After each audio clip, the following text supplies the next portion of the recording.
I had a sister who was murdered when I was 19 years old.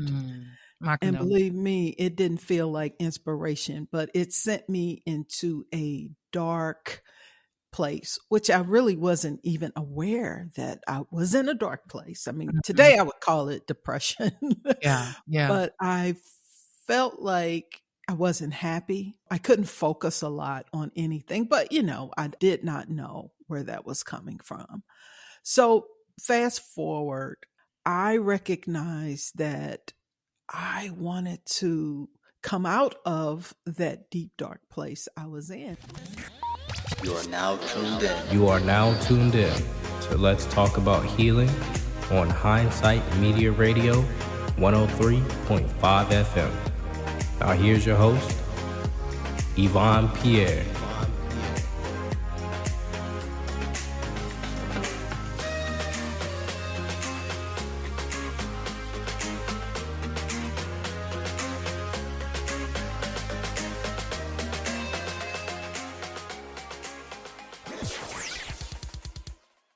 Hello and welcome to Let's Talk About Healing. On this podcast, I have interesting conversations with guests on various topics about healing the mind, body, and spirit. Today, we'll be talking about getting unstuck with Diane Randall, who has a very diverse educational background that includes nutrition and a master's in spiritual psychology. She's an author, consultant, college instructor, professional speaker, and podcaster that is committed and passionate about leading wellness conversations around balance, self-care, plant-based nutrition, and whole life wellness. She excels at equipping busy professionals with workable wellness advice and strategies that meet their demanding lifestyle. Most of us, if not all, have had moments in our lives where we feel stuck. I have definitely had plenty of moments that I know exactly what I want to do and what I'm working on, and then something would trigger me, or suddenly I'm feeling lost and confused. I think those are moments when I let self-doubt and fear seep in. I've had those type of feelings in various situations, whether it's a job, a relationship, or just in my head about something. I tend to be an overthinker. But let's talk about it. Diane, welcome to the show. Thank you for having me, Yvonne. I'm happy to be here. Now, based on your background, your passion is mental, physical, and spiritual wellness. What inspired you to dedicate your life to being of service in this way? Well, what I can say is I didn't always have an indication of what inspired me or what triggered it, but now I have a clear picture. I had a sister who was murdered when I was 19 years old. My And condolences. believe me, it didn't feel like inspiration, but it sent me into a dark place, which I really wasn't even aware that I was in a dark place. I mean, Mhm. today I would call it depression, Yeah, yeah. but I felt like I wasn't happy. I couldn't focus a lot on anything, but I did not know where that was coming from. So, fast forward, I recognized that I wanted to come out of that deep, dark place I was in. And I felt I had no clue how to do that. I didn't know anybody around me that was happy. It was just Yeah. my perception, at the time. So I started reading, and once I read a book or I heard something that resonated with me, and it wasn't like today where you have the internet and everything's at your fingertips. Right. Yeah, yeah, so, yeah. so once I read a book and it resonated, maybe, that particular author was coming to town or they were somewhere where I could find someone that talked about the subject, whether it was at some type of church, some Mhm. type of some type of meeting place. What I just wanted to hear more about the subject of, let's say, happiness, of more about how do you come out of a deep, dark depression, things like that. So I always say one thing leads to another. What happened was I got married, I had children. I was trying to go to college at the time, but I just couldn't focus. And that was a big thing, not being Yeah. able to focus. Yeah. My sister's death had really taken me to a dark place. And keep in mind, I didn't even realize that I was in that dark of a place, because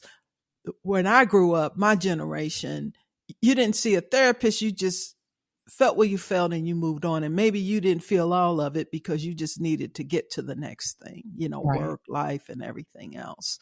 So as I grew, and I would say at that time I was in my 20s, I said, I just didn't want to be sad anymore. Did not want to be sad, and I had to figure it out. How do I do this? So like I said, I read, one thing led to another. Maybe it was a workshop. Maybe it was having conversations with people. But what I did for myself, I acknowledged inside that I was feeling a certain way. And I got therapy. I've had lots of therapy along the way, because I recognize that when you're stuck and you can't move to the next spot, then the solution is to find a method or a way to move you past where you're stuck. Sometimes it can be a book, it could be a conversation, but sometimes, you're not moving at all. Yeah. So the therapy really supported me at that time. And not only that, the spiritual part of this, the spiritual teachers, it resonated with me, because what I realized was I needed to heal from the inside out. Yeah. Nothing I could do externally was going to, make me happy or put me in a better place. So I got that message early on. Yeah. So with that, I saw the issue as an opportunity to heal as much as I can. And only through my spiritual journey did I learn that particular thing. And keep in mind, I did not set out for a master's in spirituality. Yeah. Yeah. I have just been guided by my gut, and I would say my wisdom as to what I needed, because as I felt better and lighter by reading or talking to someone, it's like I wanted more and more, because I started to see clearly that I'm feeling better. And eventually I'm actually happy, So you talked about self-doubt. I felt that was the theme of my early young life. Yeah. And that really held me back. So as I've navigated and learned and taken workshops and talked to people and gone on retreats, I felt lighter and lighter, not because somebody told me something, but because it resonated deep inside of me. And I felt a little lighter and wanted to know more.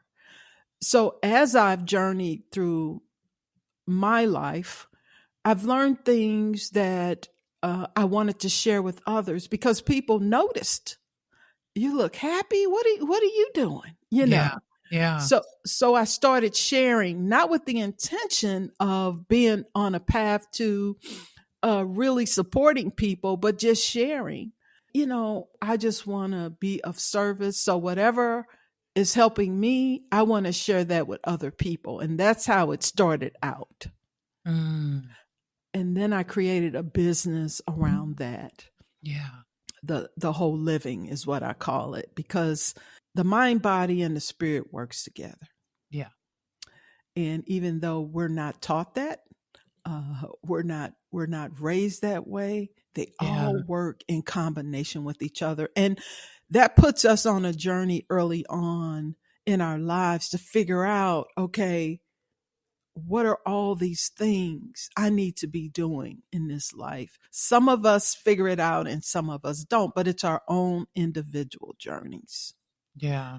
So, Yeah. so I just took responsibility for my emotions and the judgments that I had against myself for that I placed on myself. My sister dying, I'm depressed. I just feel taking responsibility, not for what happened, but how am I going to come out of this? How Yeah. am I going to figure out how can I live a life in spite of my sister passing away? And that really supported me, just being able to accept myself Mm-hmm. and just take responsibility Yeah. so that I could move my life forward.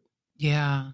Just that alone speaks volumes about you. For you to move to, for one, find something in you to make you pull yourself forward and to seek things to help you. I love that not only were you seeking the light for yourself and you found it, but you also turned around and you shared the light with other people. And I, Yes. I really love that about your journey to finding peace and happiness. And it actually should be a class in school that they have in elementary school. Well, right. Because that's what I say. Nobody teaches us how to live our lives. Right, And not only that, when we're here, we're young, we're doing what everybody else is telling us to do. right. And I'll just speak from my generation and my family. You Hmm. don't see a lot of healing going on, not the kind of healing that you need when you suffer some type of trauma. Yeah, Early on, as I grew yeah, up, I mean, I yeah, learned different and did different, but yeah. so, and has it been challenging? Yes. Yes, ma'am. Yes. But what I've learned to do is I have that challenge. I feel the way I feel. I do what I need to do to be able to navigate through it, not over it, but through it so that I can find some type of peace. And sometimes that it could just be the peace with the pain that I'm experiencing. You know what Right, I mean? I'm right, not right, saying right. I've solved everything and Hmm.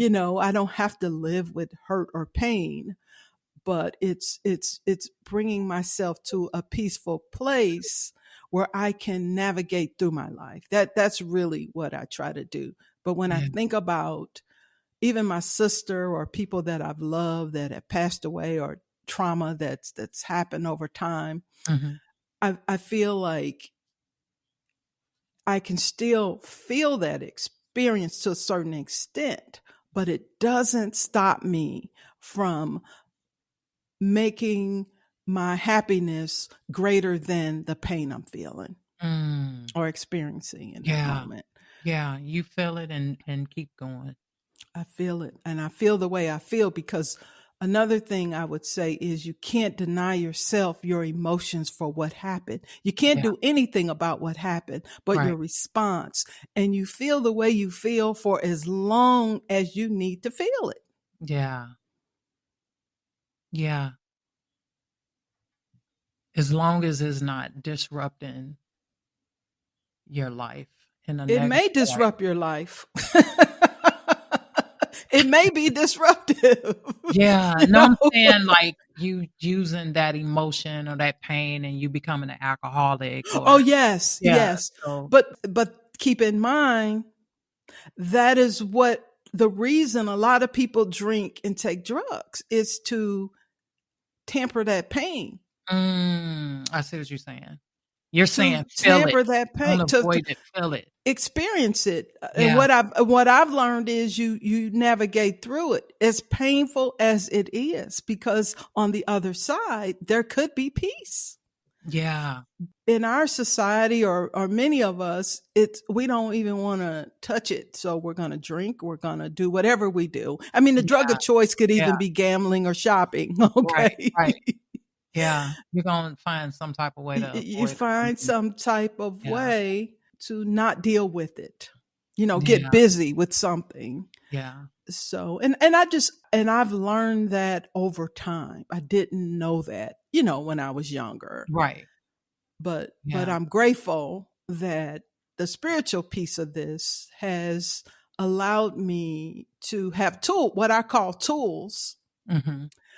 to help me navigate through certain things. And like I said, having some type of therapy, some type of counseling, with people you trust and that can really support you Yeah. as you go through the really, really hard stuff. Yeah. So since you've been doing this and working with countless people, what would you say is that thing that's at the core of what they're struggling with? And this is just from my experience. Yeah. Yeah.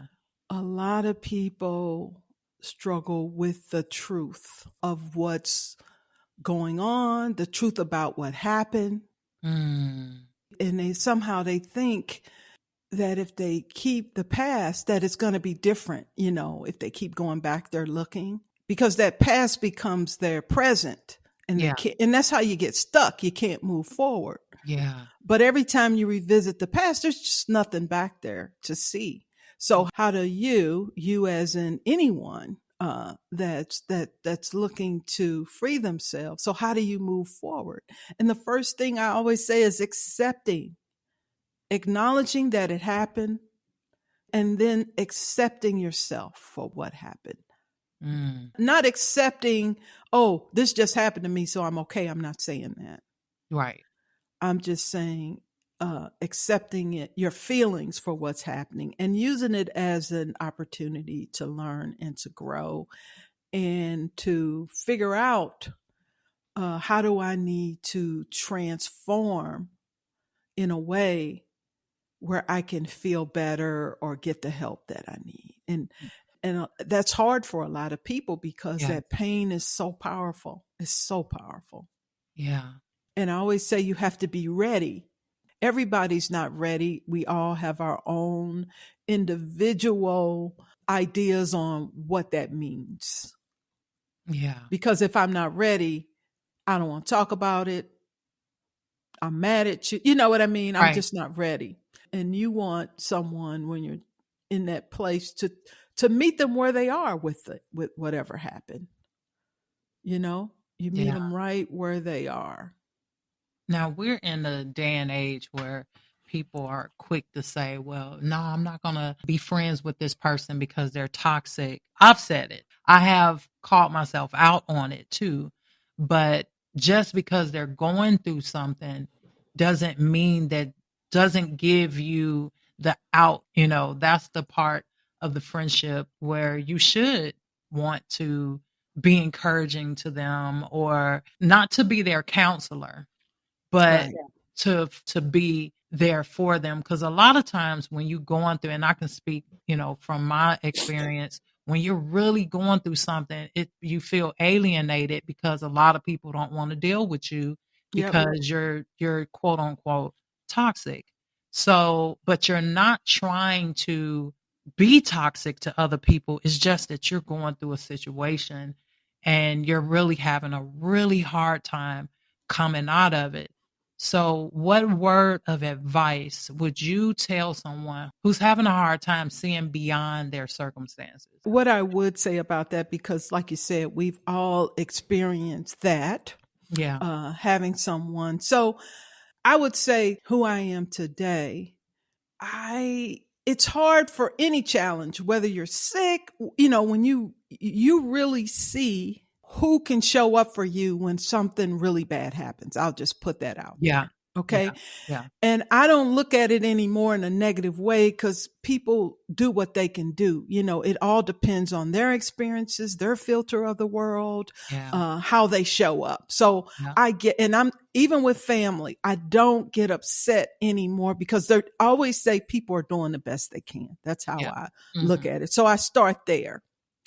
But what I say to people, and I call it giving them space, because people I love, I have to, give them space to go through whatever they need to go through. And what I do is I let them know, I use eyes. I am here for you. I love you. And if you want to talk about anything, I am here.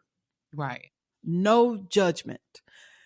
I'm here to support you. And sometimes I'll say, I love you first because, the guards are up. Right. Yeah. Yeah. Yeah. And each situation or each person, it's different.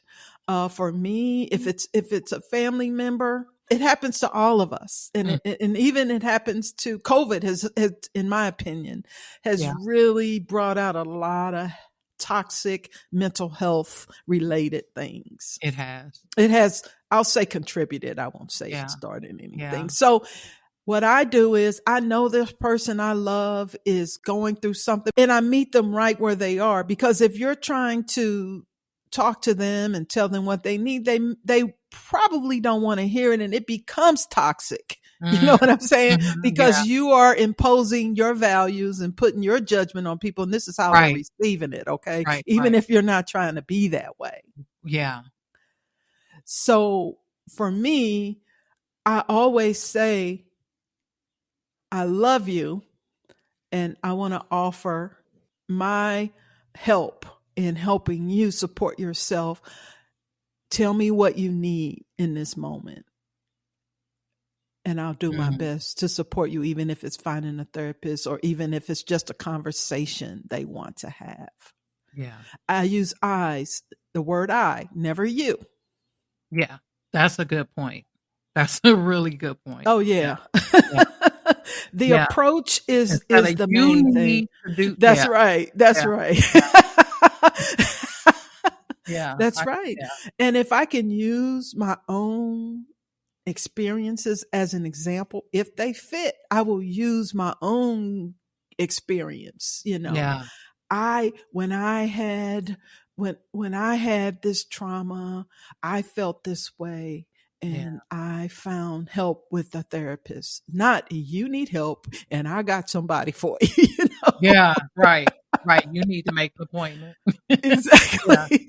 yeah. But I'm here, and I am looking at the situation, because sometimes it's not a good time to talk about, I see you're having trouble. You know what I mean? Yeah, yeah, So what I do is I will give people space depending who they are. And I call space where, you know what? It's not a benefit for me calling that person trying to figure out what's going to them. But what I will say is, I'm here for you.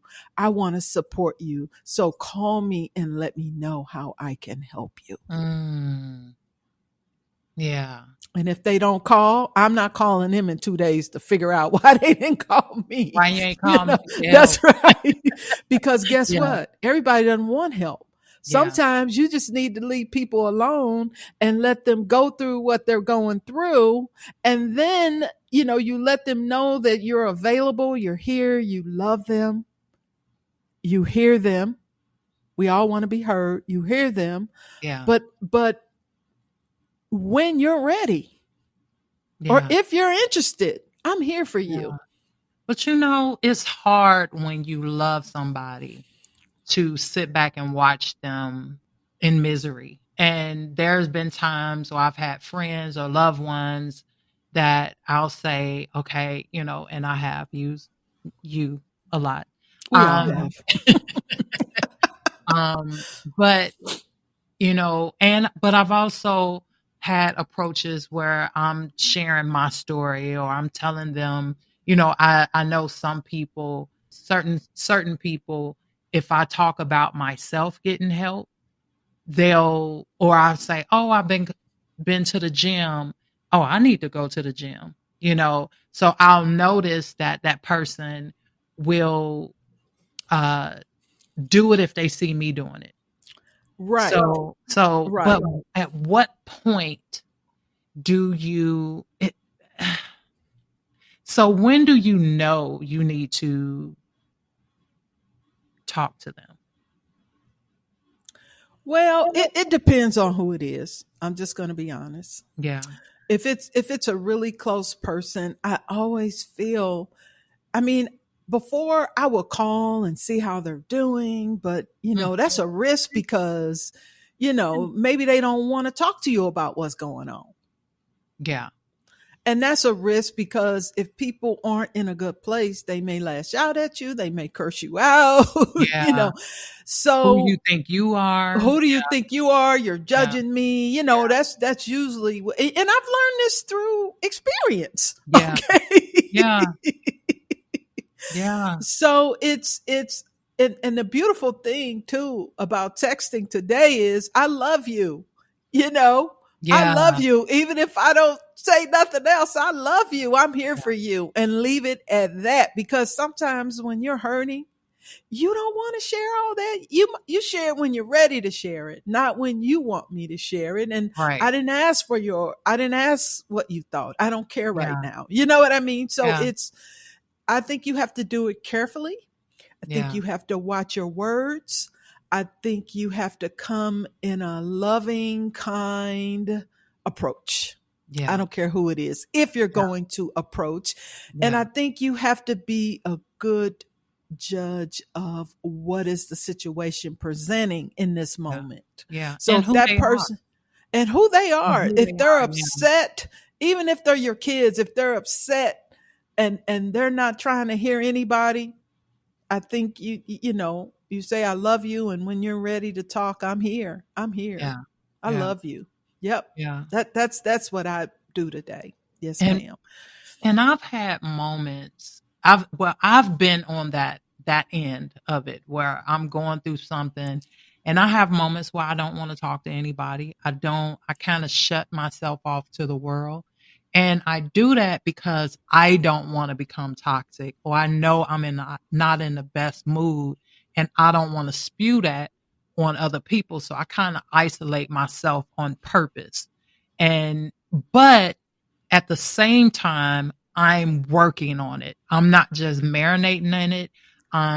You know, whatever it is I'm struggling with, um, I'll go online and I'll watch motivational videos. I'll read about it. I'll fight my way up out of it. So I'm not just isolating myself and I'm just waddling in whatever it is. I'm allowing myself to feel it, and then I give myself a deadline to pull myself up out of it because And I have stuff to do. and So that's a beautiful example of the work, okay? yeah, yeah, That and that's what I'm talking about as well. You yeah, are doing things to navigate out of it. A lot of times you have to give other people that same um, space. Yeah, space yeah, to maybe figure it out, because when we're ready to talk, we talk. Because think about a time when you weren't, and I could think about a time when I didn't want to talk and yeah, somebody calls me, I immediately get agitated inside yeah. because I don't want to talk about this. Like you No, just said, yeah, I want to process what happened. yeah, I want to experience this. And then when I'm ready, so I have learned, um, as I've gotten older, that you got to give people the space to feel what they feel and not try to understand what happened. They're probably still processing, but you yeah, got to just give them credit and give them the space that they need, and just know that if they want to talk to you, they will yeah, give you some type of indication. But I think my what I need to do in those scenarios is let people know, if it's a relative, I love you and I'm here for you. Let me know how I can support you. And if you want to talk, I'm here as well. And leave it at that. yeah. And you know what? You may not hear from them for a month, 2 months, but you got to give them that space. So what And I'm is not saying you don't check on them. Like you right? might say, hello, just checking in, and that's it.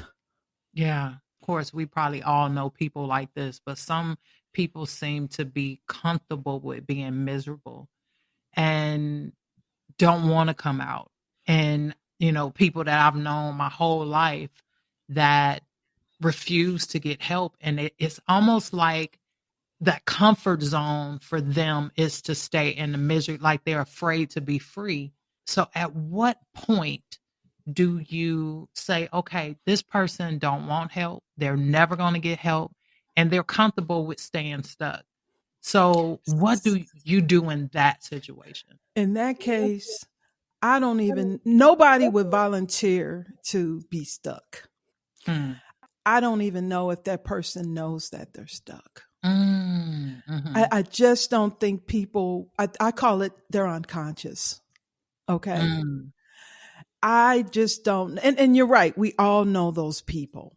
Yeah. So in those circumstances, and what I say too is, if you know that person is miserable and that's your experience of that person, depending on the relationship, if that opportunity arises, maybe you can say, and if they're asking you to come over, or there's windows where you could probably say something. So if they're saying come over so we can talk, and you say, you know what, when I'm around you, my experience of you is that you're not happy, and that makes me sad because I don't want to see you like that. You know what I mean? If those windows of opportunities open, but it's always, I don't want to see you, or I don't feel, that it's a good time. It's an opportunity to share something. To go back to the I. Just say, my experience of you when we're together is I feel so uncomfortable. About what?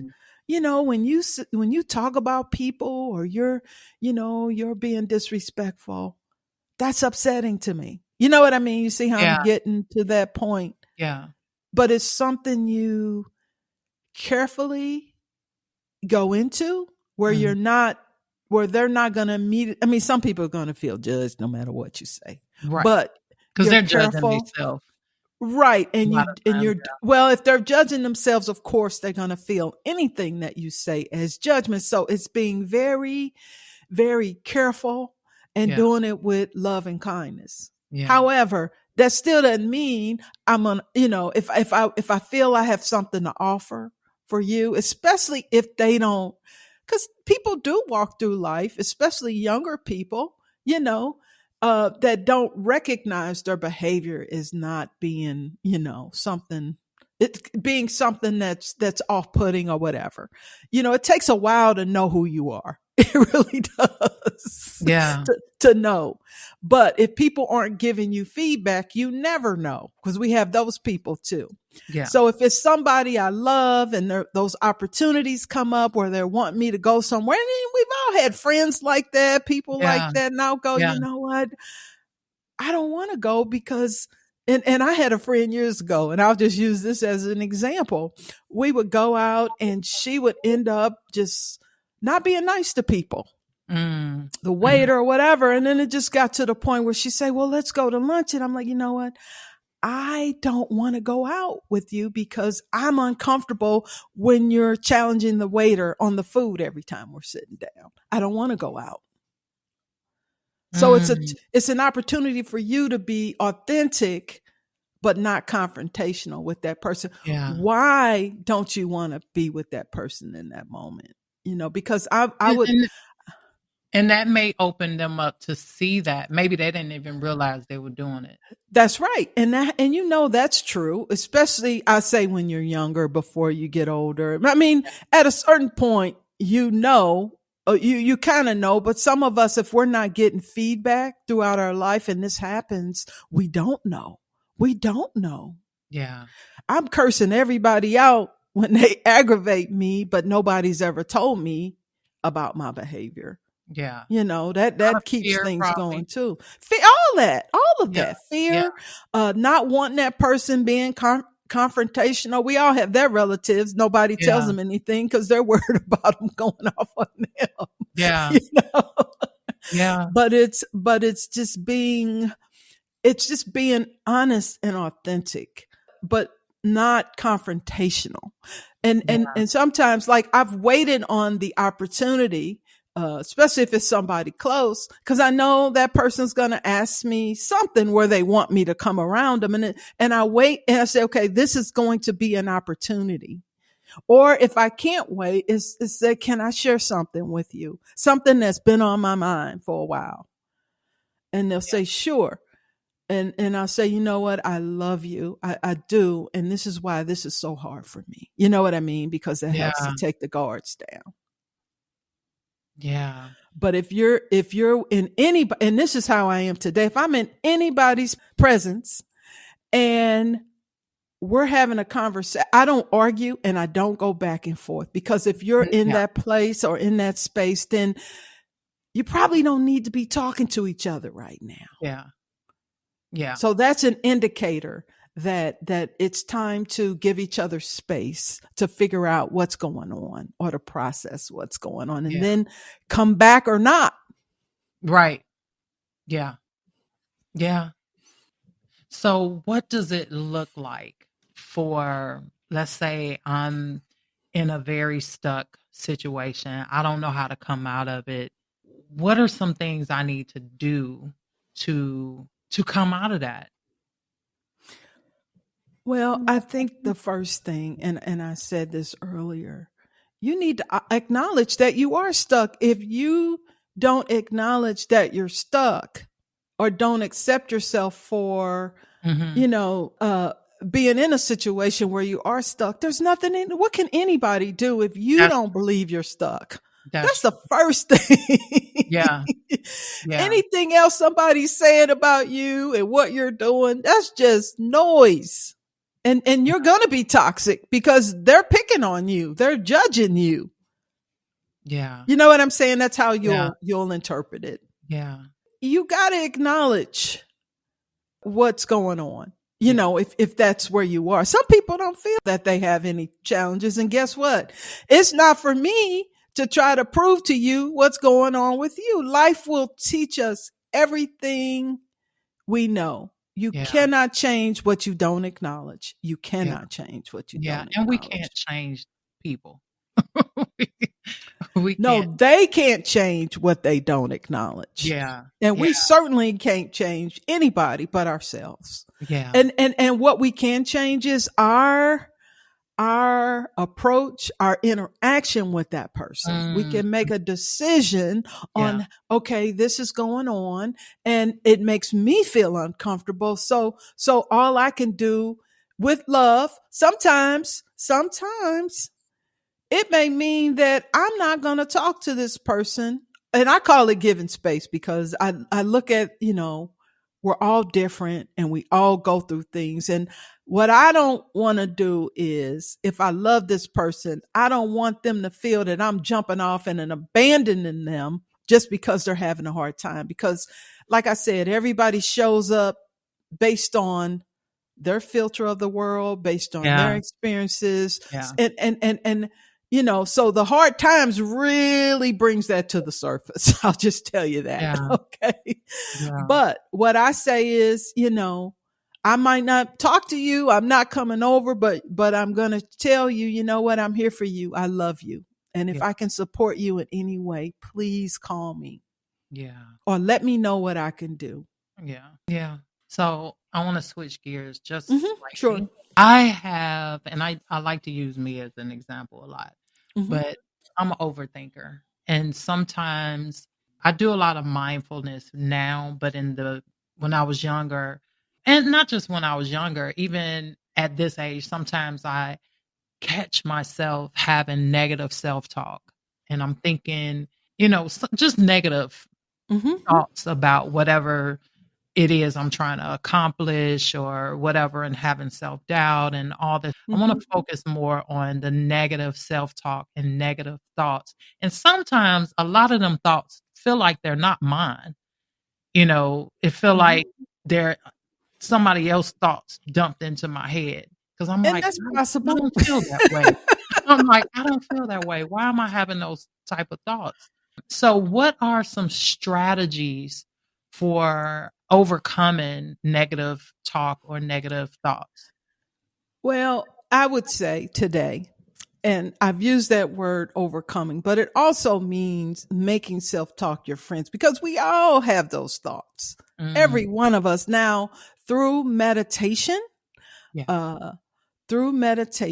through deep breathing, inhaling and exhaling, and taking yourself in a place where you can really, I won't say stop the thoughts, but you can get familiar with the thoughts, because some of us don't even know that those thoughts are really running our lives, and we're just responding to those thoughts, Yeah. But it's really understanding that we all have self-talk.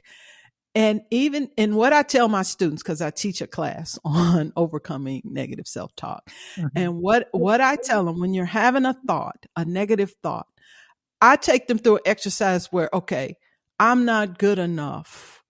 Write that down. And the next step is it true? That's a yes or a no. Is it true that you're not good enough? So it's analyzing that thought you just have. And I tell them to do that for every negative thought that they have. Is it true? No. Or if you say yes, then you have to write why it's true. Oh, that's good. Yeah. Is it really true? And that's a yes or a no. But you keep writing, especially if you say yes, why it's true or no. So I want a new job, but you know what? I think I need an MBA. I'm not educated enough. Is that true?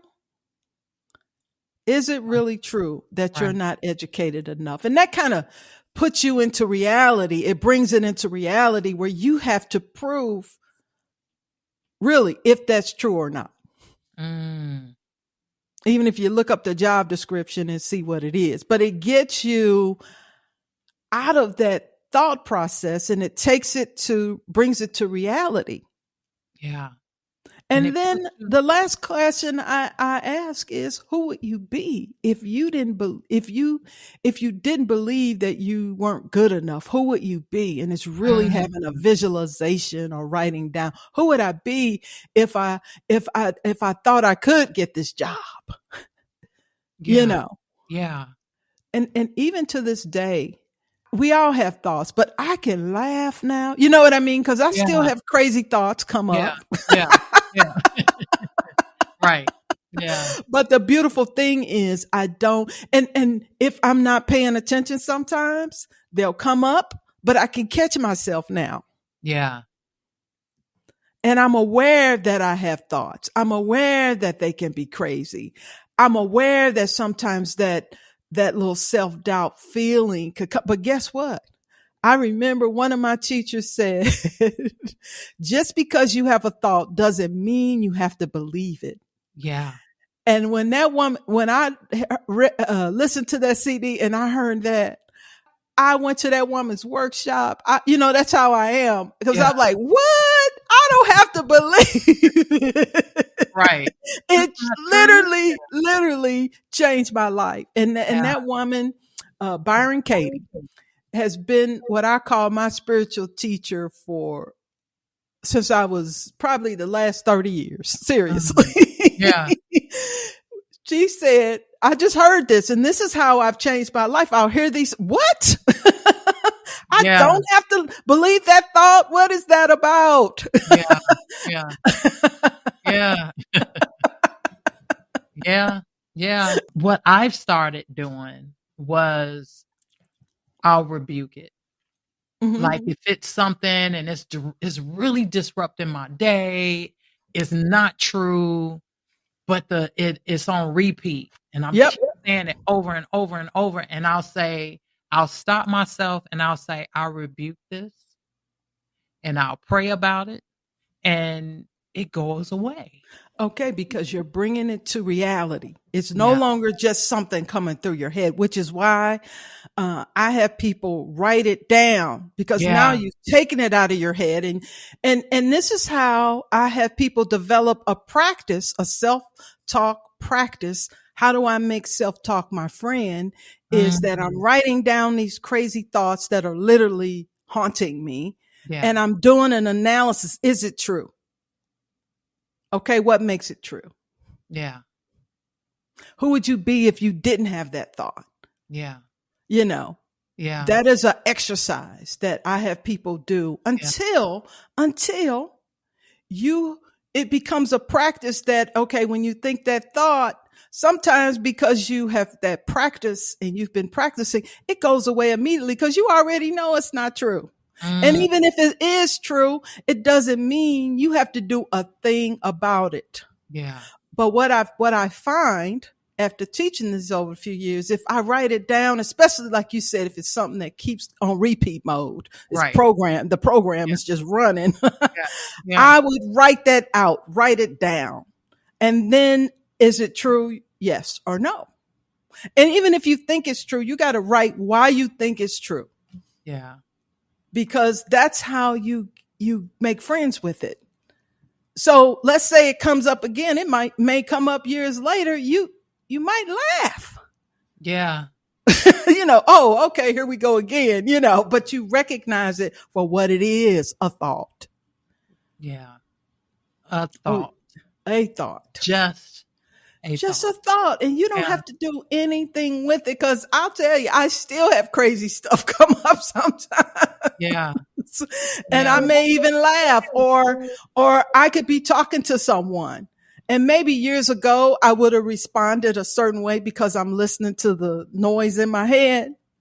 And sometimes that noise may be that chatter may be going live in my head. But guess what? I'm going to ignore that, and I'm just not going to say anything in that moment. Mm. But it's a practice. It's a Yeah. practice. Yeah. And it's getting control over it. Is having the awareness that it's a thought, that you don't have to do anything with it. Like my Yeah. teacher said years ago, just Yeah. because you have a thought doesn't mean you have to believe it. And that sent me on a journey. Yeah. Yeah. 'Cause I was like, what? Yeah. What? It's like you're married, your husband goes to work. I always have this analogy. Your husband goes Mhm. to work and he comes home and you pissed, you are mad. He has no clue of why you mad at him, but you've been in your head all day making up stuff. Right. Yeah. Yeah. Yeah. And we do that a lot. No. Yes, Yeah. we have done. And that's how I have that analogy. Because Yeah. I just Yeah. remember that. You know what I mean? You got this Yeah. whole conversation going, and Yeah. you're hot when he walks in the door. Yeah. And he has no clue what the heck is going Yeah. on. You done made up a whole story Whole story. off of your imagination. Off of your imagination. And then sometimes, people repeat that story. And what I do now is, because I think it's advanced learning when you have the awareness of thoughts and stuff like Yeah. that. Yeah. And it's intentional work. So Yeah. I said that to say everybody doesn't recognize that.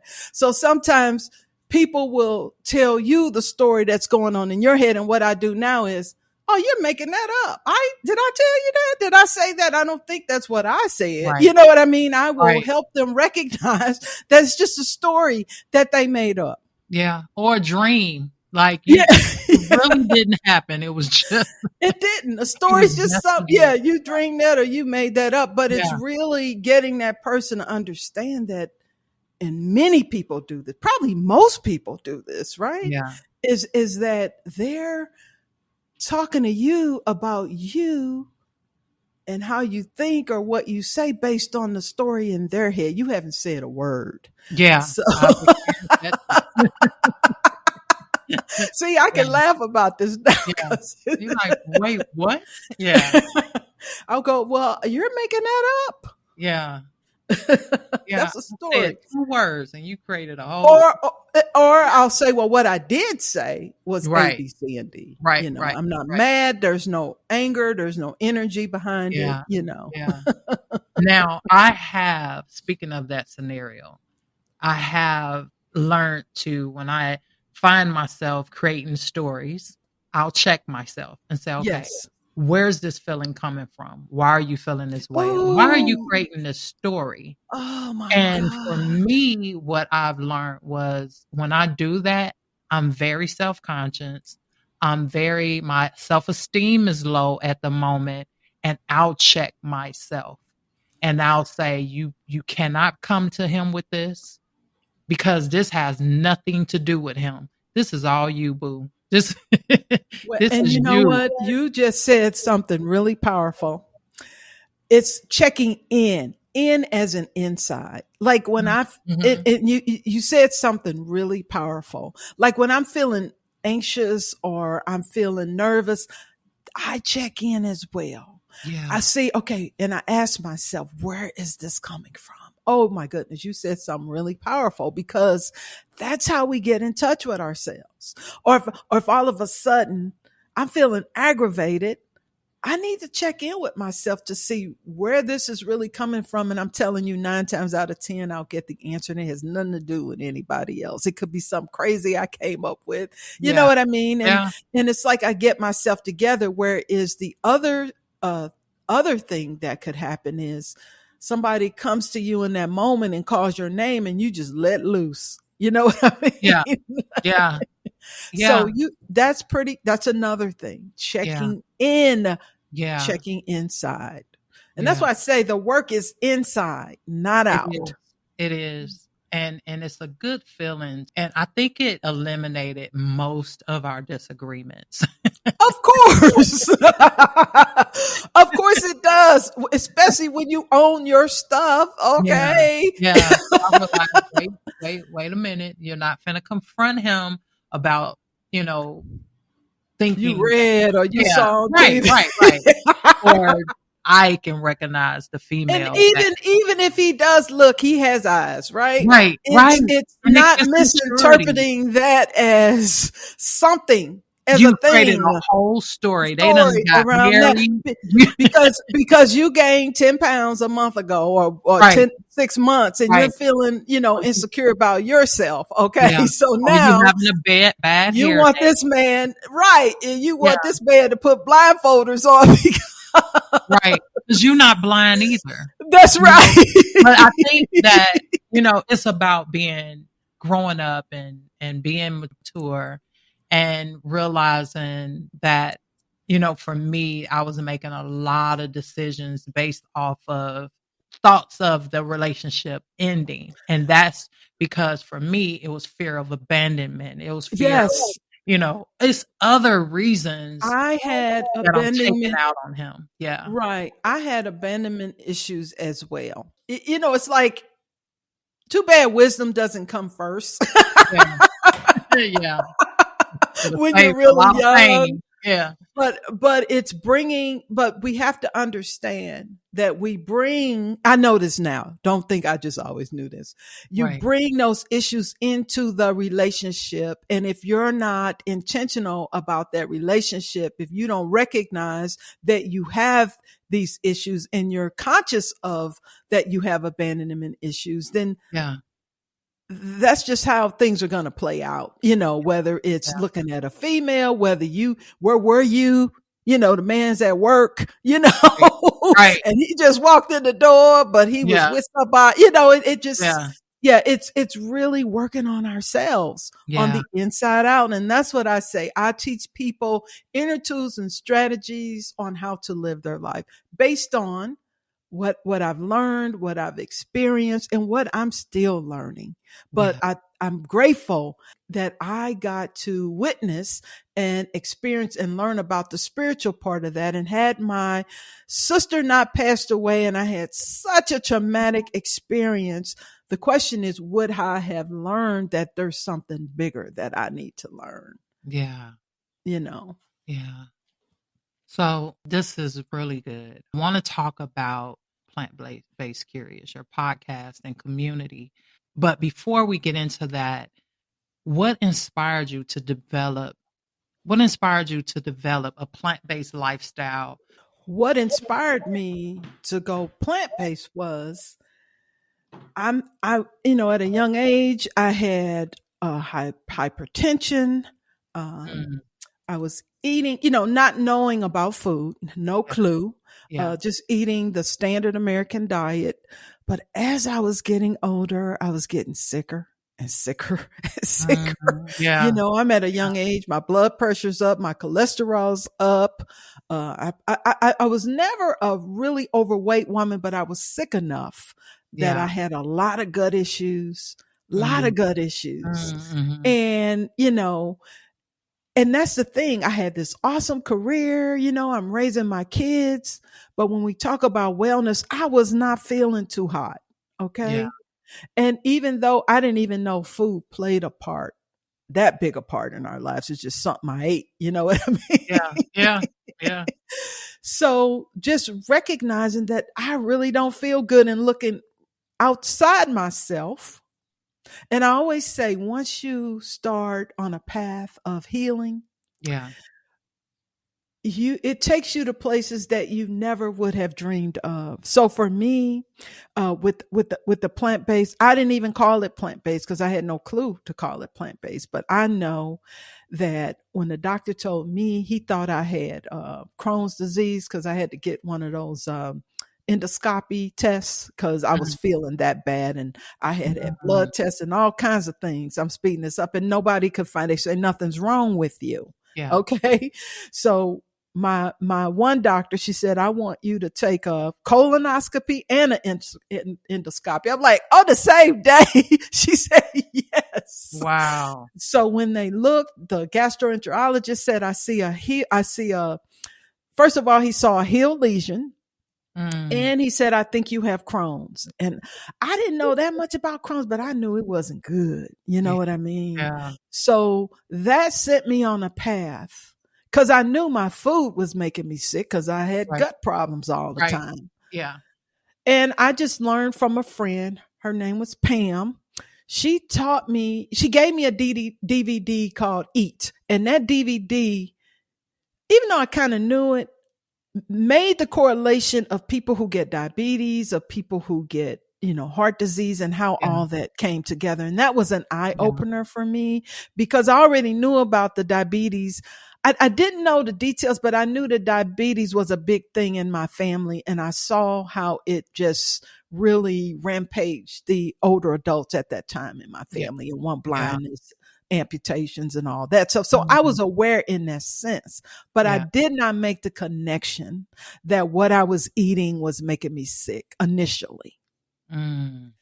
But then, over time, I just read, I learned, I attended workshops. I started feeling better. And keep in mind, I won't say I woke up the next day after I saw it and I was 100%. Okay.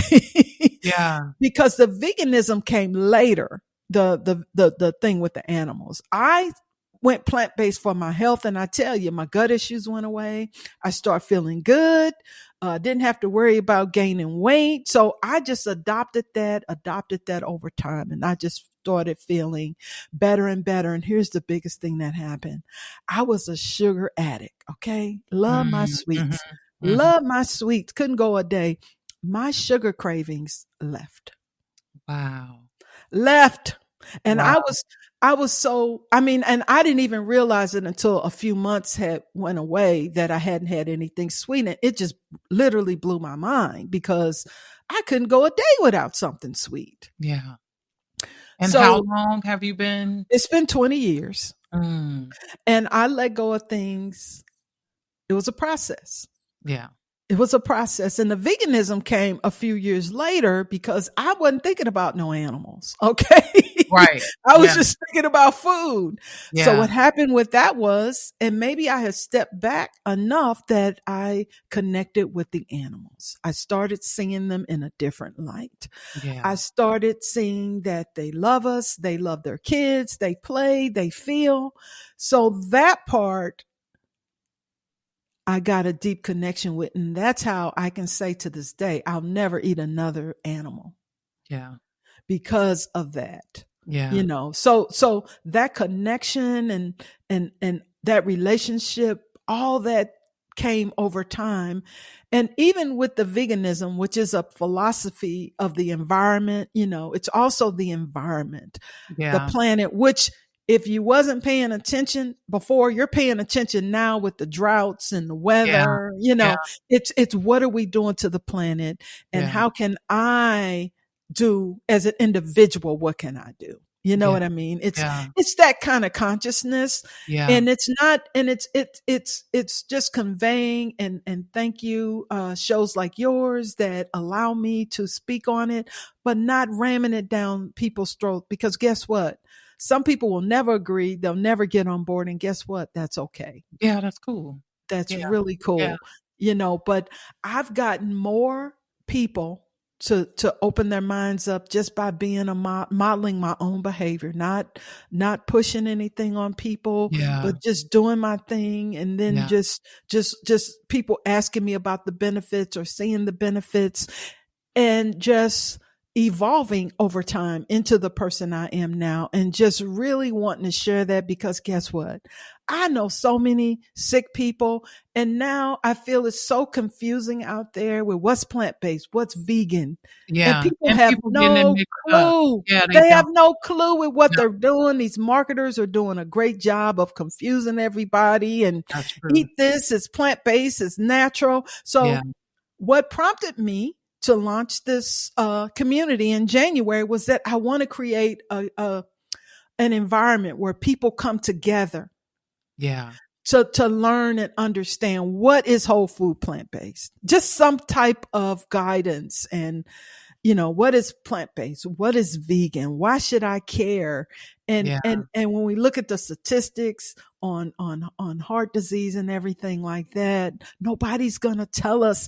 In the US, you don't see articles or documentaries, not too much, on how heart disease is related or diabetes is related to what we eat. Yeah. What we see is what medicines we can take. Right. Okay. Yeah. So what I'm doing just in my space with what I can do is hopefully share my experiences, share what I've learned, with the podcast, bring people on to share their experiences and how they're changing, because it is a process. It is. It is. I've been vegetarian. July this year this summer would be 4 years that I've been primarily plant-based. And the reason why I'm not vegan is because I still do some dairy, but I don't do any meat, no seafood or anything. And you're right, it opens up. So I feel better. I do have heart disease. I do have diabetes.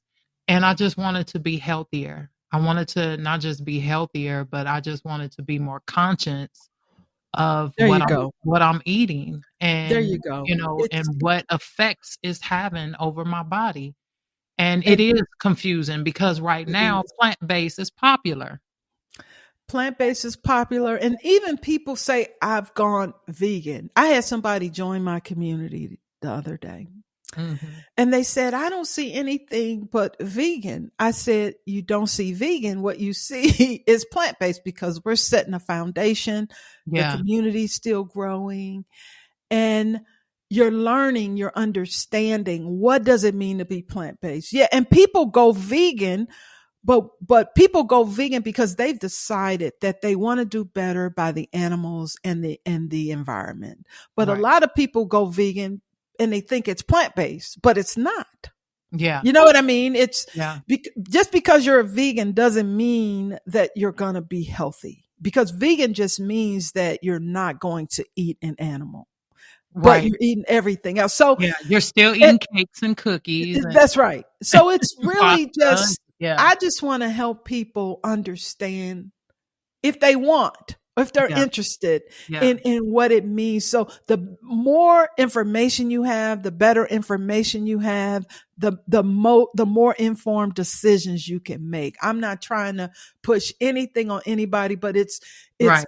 expressing what it means to be whole food plant-based, what it means, what veganism really means. And you make the decision about what you do and how far you go.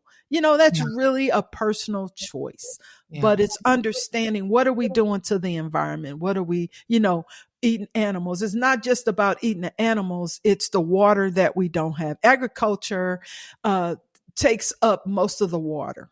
Okay. Mm. So it's learning, what is eating animals doing to the environment. Yeah. And what It's it's just an doing to you. education. Yeah. And Yeah. what it's doing to you and what it's doing to the environment. And Yeah. it's just, my community is for people who want to start living a plant-based lifestyle. And I call the show Plant-Based Curious because if you're curious, you can be a meat eater, you can be vegetarian, you can be anything. But if you're curious and wanting to know more, then I want you to join the community. Yeah. So how do they join? You join by you can go directly to the Plant-Based Curious community and register, or you can go to my website on www.dianerandallconsults.com and click the link there to join the community. Okay. And I'll put those links too in the show description. Yep. So before we go, this has been really good. I can talk to you all day.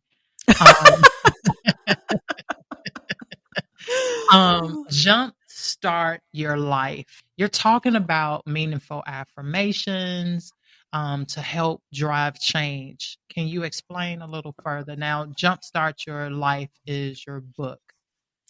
That is my book. And I created the book. It was really a class that I taught for 10 years. Okay. It was a workshop. It was a 3-hour workshop. So what I decided was I'm going to put this in a book because the intention of the workshop was because we're so busy.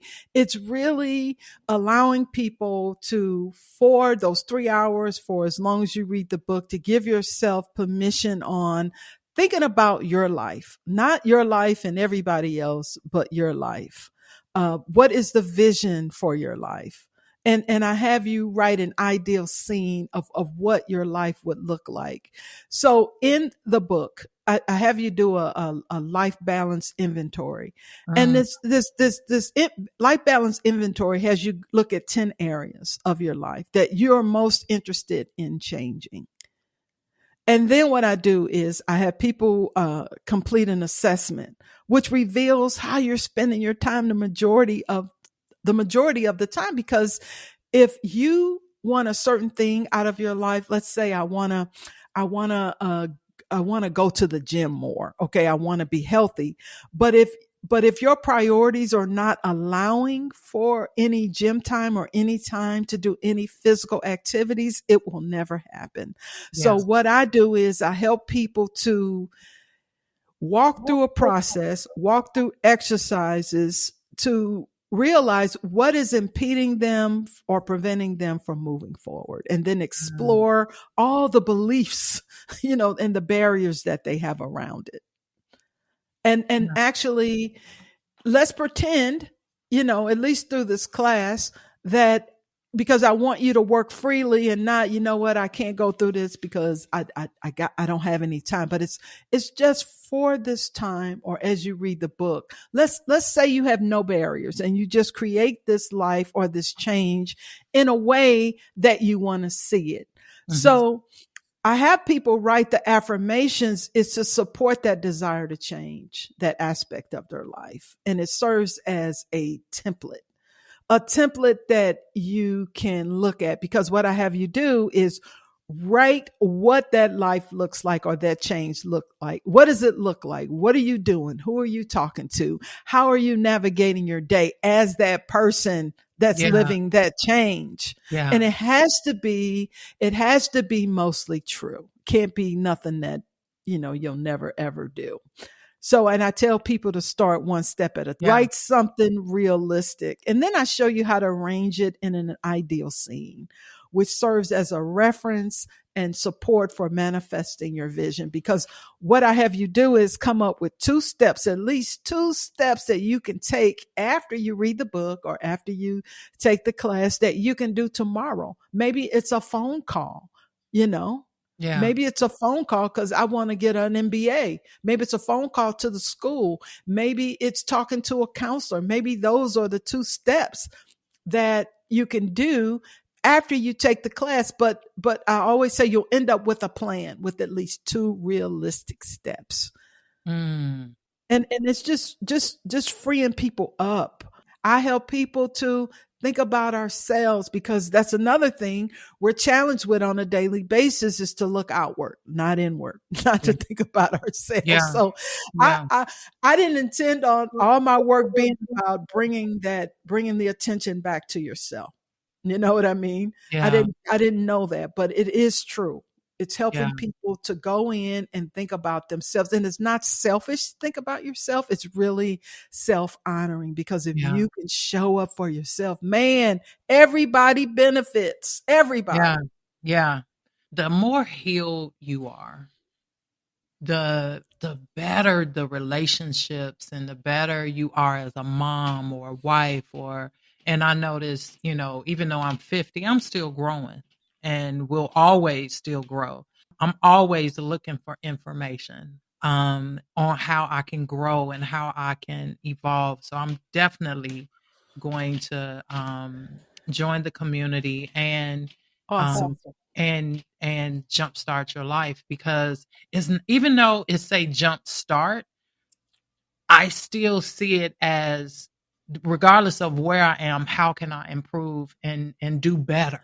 It's really, and it allows you to do an analysis of where Yeah. you are currently. I mean, if you look at this and go, you know what, I'm good. That's awesome, because you took the time to do a self analysis on what you want in your life, what's going Yeah. to make you happy, and what's going to make your life more purposeful. You know what I mean? Yeah. So if you look at that, so you would be surprised. I've had people, when we do the priority section, is to say, oh my God, I didn't realize that I'm in traffic for 4 hours a day. You know what I mean? Because Yeah. it's not that they didn't know, they're just not thinking about themselves in that way. It's just, I got to get to work, and this was before COVID. I got to get to work, or, that they were so busy that it just allows you to come back to yourself. That's what my intention of this book is, and of what the class is to just allow you to walk through and also free yourself of any boundaries or any limiting beliefs that you have about not being able to make a change. So it gets deeper than just walking through the exercises. So even if, I've had people to come in and say, you know what? I had a lady come in and say, I can't do anything in this book. I'm good. And that was fine. Yeah. I said, but you know what? You came here today. And that was a step. Yeah. You showed up in class, Yeah. and you don't have to do a thing, because it's not about you having to do anything. Yeah. Yeah. Yeah. Yeah. Very good. Very good. So where do we get a copy? Amazon, any of the online retailers. Okay. Any of them. Yep. Amazon, Borders. Jumpstart your life. Yep. Jumpstart your life, find your motivation, and change your life one step at a time. And I'm talking, because I've had people say, you know what, Diane, I can't do this step. Okay, let's break it down some more. Yeah. How can people get in touch with you or connect with you?